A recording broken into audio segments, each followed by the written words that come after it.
Shalom dan selamat pagi kepada semua pendengar sentapan firman Tuhan pada pagi hari ini 26 hari bulan Februari 2022 bersamaan dengan hari Sabtu. Injil dan renungan hari ini diambil daripada Injil Markus bab 10 ayat 13 hingga 16. Marilah kita bersama mendengarkan. Tuhan berserta kita sekarang dan selama-lamanya. Inilah Injil Yesus Kristus menurut Markus. Dimuliakanlah Tuhan. Sekali peristiwa, orang membawa anak-anak kecil kepada Yesus supaya ia menjamah mereka. Akan tetapi, murid-muridnya memarahi orang-orang itu. Ketika Yesus melihat hal itu, ia marah dan berkata kepada mereka, "Biarkan anak-anak itu datang kepadaku, jangan menghalang-halangi mereka, sebab orang-orang yang seperti itulah yang mempunyai kerajaan Allah. Aku berkata kepadamu, sesungguhnya barang siapa tidak menyambut kerajaan Allah seperti seorang anak kecil, ia tidak akan masuk ke dalamnya." Lalu ia memeluk anak-anak itu dan sambil meletakkan tangannya atas mereka, ia memberkati mereka. Demikianlah Injil Tuhan. Terpujilah Kristus. Saudara dan saudari yang terkasih dalam Kristus.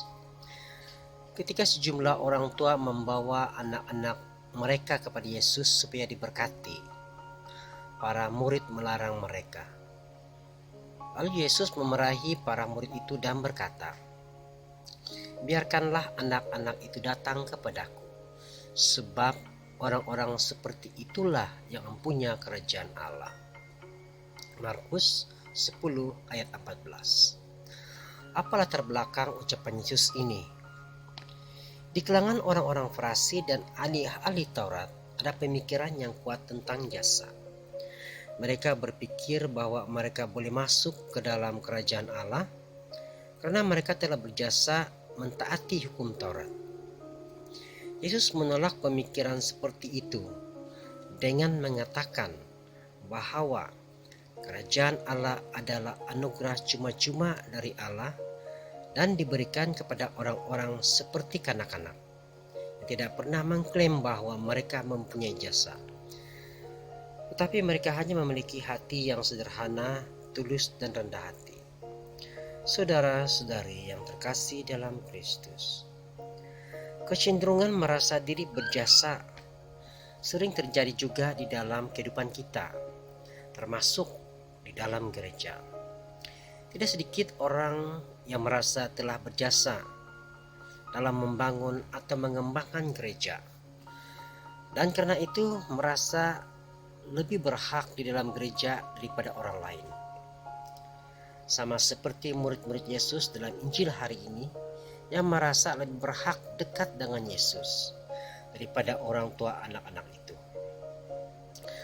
Perkara seperti ini tentu saja Yesus tidak menghendaki hal seperti itu. Semoga Injil hari ini menginspirasi kita untuk senantiasa berbuat baik dalam semangat kerendahan hati demi kebaikan bersama. Mari kita berdoa bersama. Tuhan, kuatkanlah aku agar dapat melayani sesama dalam semangat kerendahan hati. Amin. Tuhan memberkati.